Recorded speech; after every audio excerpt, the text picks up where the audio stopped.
বিলাসীপাৰা চিৰাকুটত 6 দিন ধৰি যুৱতী নিৰুদ্দেশ, শোকস্তব্ধ পৰিয়াল। বিলাসীপাৰাৰ সমজিলা অন্তৰ্গত চালকুচা আৰক্ষী চকীৰ অন্তৰ্গত চিৰাকুটা গাঁৱৰ এগৰাকী যুৱতী যোৱা 18 ডিচেম্বৰৰ তাৰিখে জমদুৱাৰ MV স্কুলৰ ছাত্ৰী আলিফা বেগম বয়স 13 বছৰ ঘৰৰ পৰা স্কুললৈ যোৱাৰ পৰাই নিৰুদ্দেশ হৈ থকাত পৰিয়াল শোকত ভাগি পৰিছে।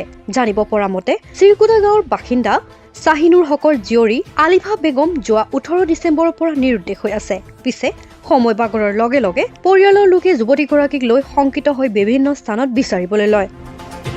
আজি প্ৰায় 6 দিন উকলিল যদিও যুৱতীগৰাকীৰ কোনো সংসূত্ৰ উলিয়াব পৰা নাই। উপায়ন্ত হৈ চালকুচা আৰক্ষী চকীত এখন এজাহাৰ দাখিল কৰিছিল যদিও বৰ্তমানলৈকে সংসূত্ৰ উলিয়াব পৰা নাই যুৱতীগৰাকী।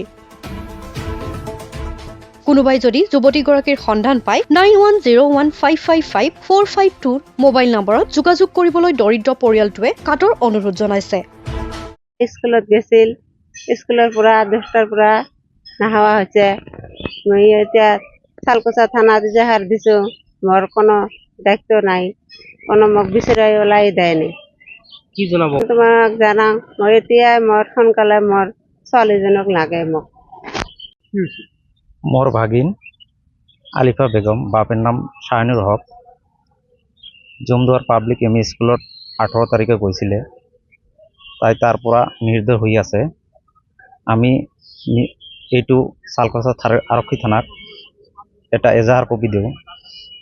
আজি এক সপ্তাহ পাৰ হ'ল, কিন্তু আৰক্ষী থানাত চালকুচা আৰক্ষী থানাত কোনো গুৰুত্ব দিয়া নাই। এতিয়া মই হিমন্ত মামাক, মুখ্যমন্ত্ৰী ডাঙৰীয়াক, DGP সিঙক মই অনুৰোধ জনাওঁ যে এই আলিফা বেগম অতি সোনকালে উলিয়াই দিয়ে যেন, সেয়ে মোৰ কাটৰ অনুৰোধ থাকিলে। আৰু যদি কোনোবাই বিচাৰি পায়, মোৰ মোবাইল নাম্বাৰটো হ'ল 9101555452। 13 বছৰ 3 মাহ। অষ্টম শ্ৰেণী, চিৰাকুটা part 1, Jamduar public ME school. হয়, বিদ্যালয়ৰ পৰা নিৰ্দেশ।